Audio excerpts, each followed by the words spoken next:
Years ago, when building my previous business, I said to my business partner, we should start moving everything into Google because I think eventually one day they're going to catch up in the AI race and create an AI that speaks to all of the different apps that we're using on a day-to-day basis, like Docs, Sheets, email, and so much more. And that's what Google Gemini have done. So in this video, I'm actually going to dive into some of the real use cases that we have inside of our business for using Google Gemini.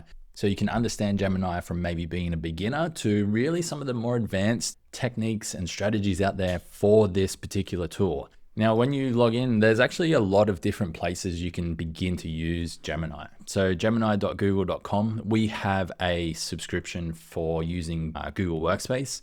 So we get this pro version for free. So you can use it from there, but there's so many other places that they've integrated it, which makes it so different compared to any of the other tools.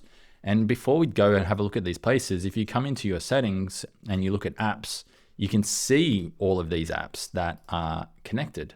So if you are a developer using GitHub, then you can connect your GitHub Hub library.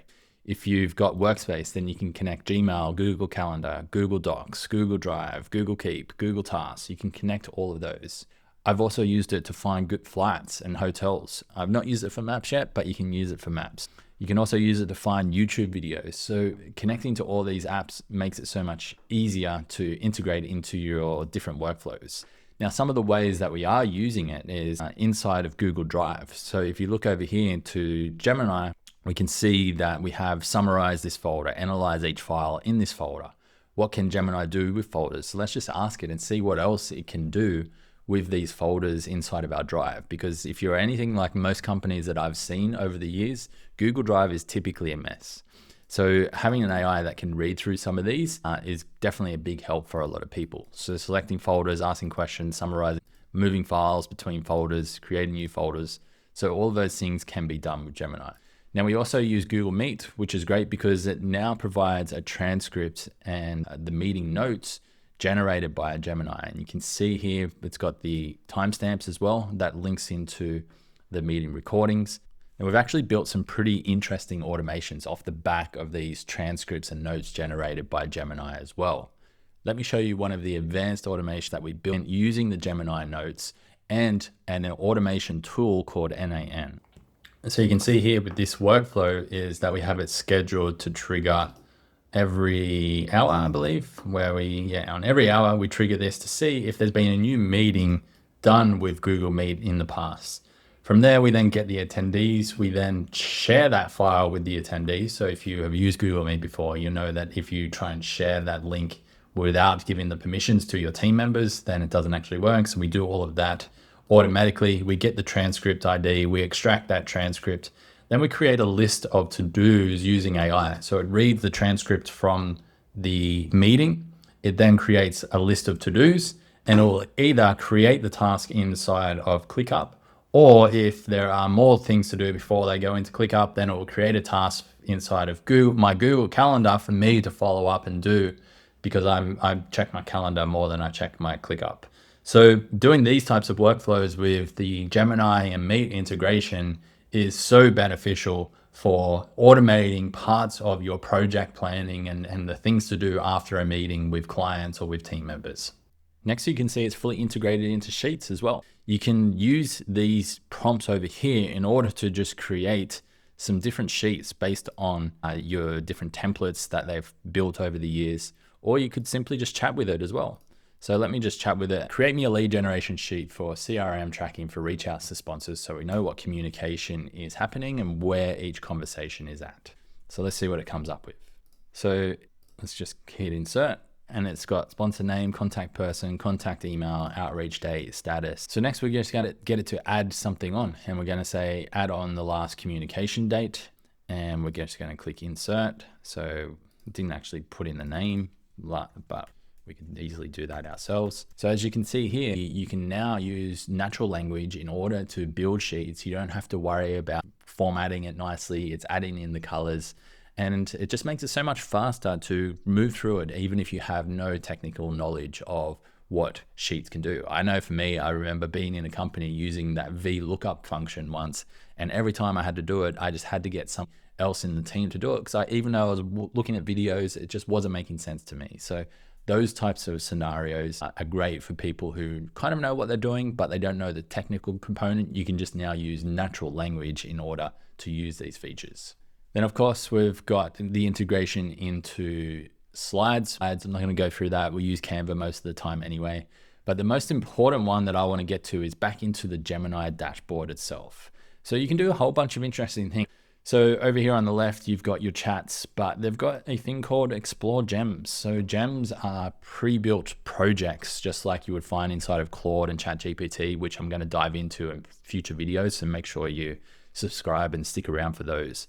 But you can either use some of their pre-made gems, which are Storybook, Brainstormer, Career Guide, Coding Partner, or you can create your own. So we build a lot of NAN automations for clients.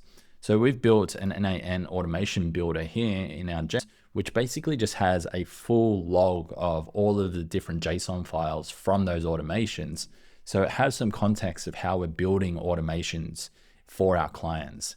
Now, the beauty of Gemini is that it has such a large context window that we can work with. So sometimes if you're working with JSON files, you can have pretty huge files that don't fit into your normal 200,000 context windows like you have with Claude or some of these other tools.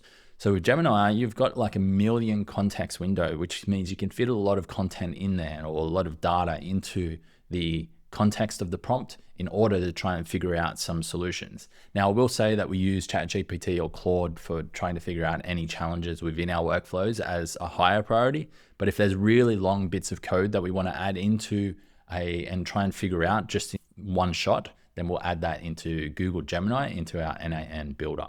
Now, the other big task that we use this for is doing deep research reports. So because we're paying for Google Workspace anyway, we'll do a lot of deep research reports inside of Gemini because we don't use it as much. So deep research reports take up a larger amount of your credits. So that's why I try and keep ChatGPT and Claude free for day-to-day use cases. And then we use deep research inside of Gemini itself. So we've been using this for creating research reports before we do our reviews. At bigmoves.ai, we're doing tools reviews. We do a lot of research into each tool based on what people are saying on the internet, based on our own opinions, and then we pull all of that together in order to create our reviews. So we're doing these deep research reports which help create those reviews, and we read through them and figure out some of the things that we should test for each tool, and then we dive into the tool and really understand that using this report, using our own use case overview, and then we create the reviews themselves. The other cool thing that I like about using Google is that we can just immediately export it into a doc. So this is great if you need to share it with other team members.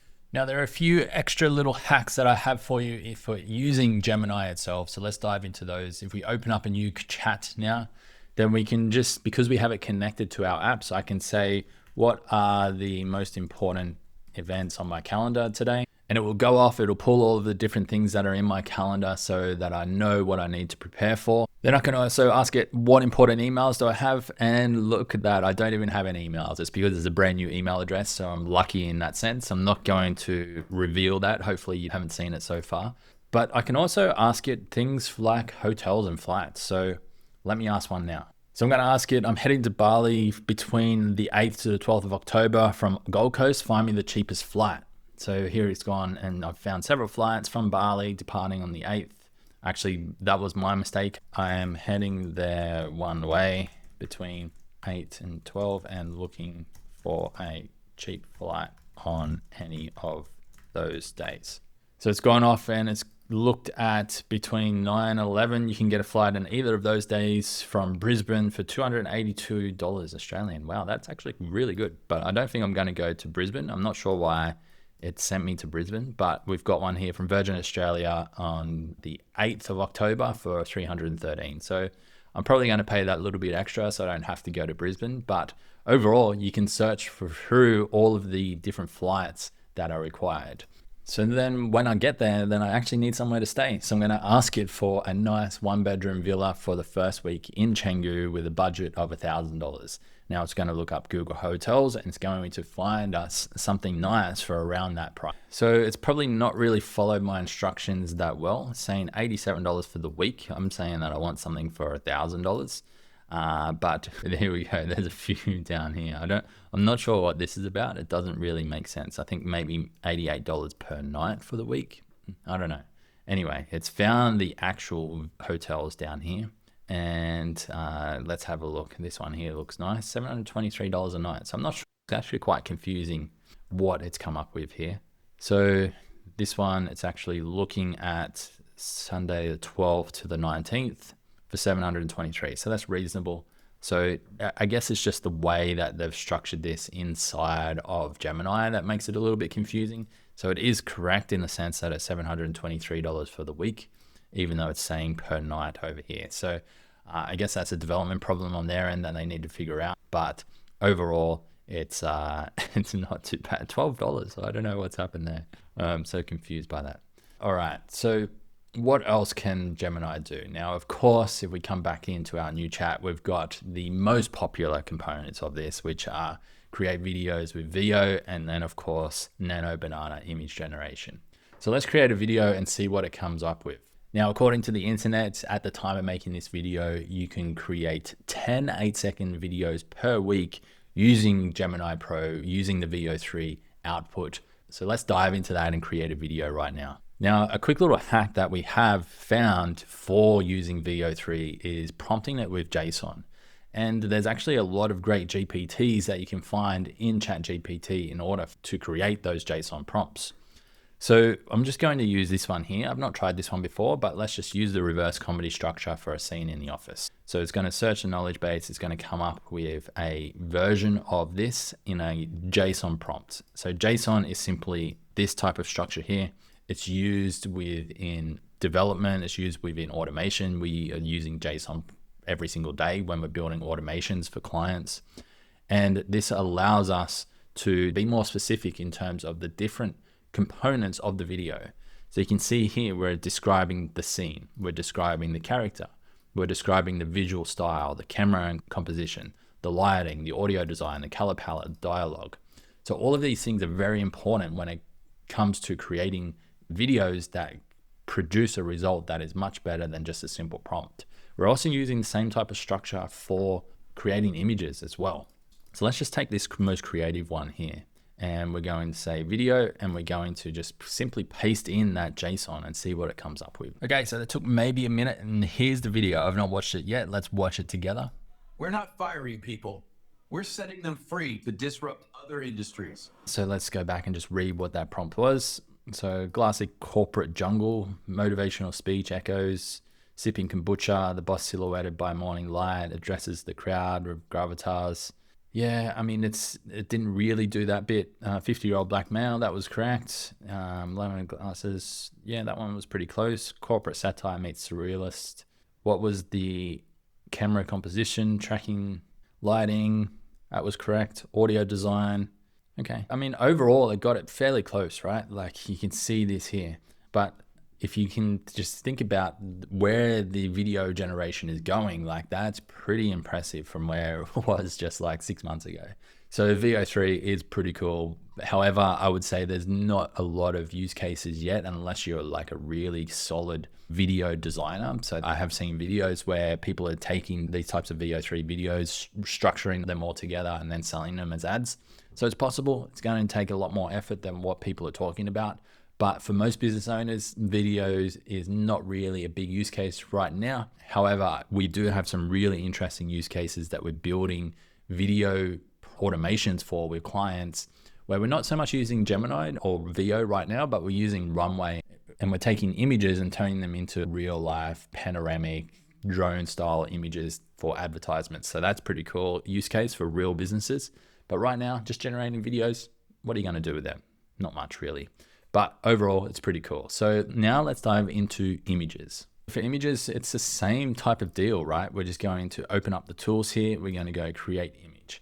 And we're going to look for a JSON prompt. So I'm going to come back into ChatGPT, and we're just going to go to GPTs, and we're going to go an image JSON prompt. Let's see if there's anything in here. I have looked for this before. I couldn't find anything. If we can't find anything, then we're going to use something else. Here we go, Nano Banana Prompt Engineer. Perfect, exactly what we're looking for. So let's go start chat. And let's just use one of these here, create 10 theme JSON variations for product photography of a luxury watch. Perfect. We're just gonna grab the first one here rather than 10. So we're just going to go photorealistic. Let's grab that and let's pull this back across and let's open up this. So we're saying generate an image of a luxury wristwatch, polished stainless steel case, sapphire crystal glass, leather strapped engraved crown, angled flat lay with face visible, an environment, studio product table, time is during the day. We're looking for photorealistic at eye level, macro, shallow depth. We're looking for luxurious and precise, neutral metallic tones, and we're looking for a 1x1 shape. And there we go, that's generated. It's actually pretty cool. Like, that looks pretty accurate. Now, I do talk about on this channel, how do we use these tools for business owners? I'm not going to go into the specific use cases for Nano Banana for business owners in this video, because there's a whole other video coming out that dives into some pretty impressive stuff, like how can you build your own apps inside of Google AI Studio? How can you build your own automations? What type of images can you create that are actually going to be useful for business? So if you want to see that, make sure you subscribe. If it's already out, I'll link it in the comments as well. But as you can see, Gemini has come a long way in the last few years, building a fully integrated AI into all of their tools. And I always talked about with my previous business partner that this was going to happen, that we should start using Gemini a whole lot more, that we should start putting all of our content into Google, because it's going to become one of the best tools that are out there. It had a slow start. People didn't think Google were going to keep up, but they're doing an impressive job now. So that's how we're using Google Gemini in some of our day-to-day use cases for our own brands, but also for clients as well. I hope this video is valuable. Now, if you are interested in more of these, we run bigmoves.ai, which is a tools and templates review brand. So we're diving into tons of AI tools. You can check out more reviews on our website, and make sure you subscribe for the next video. See you there.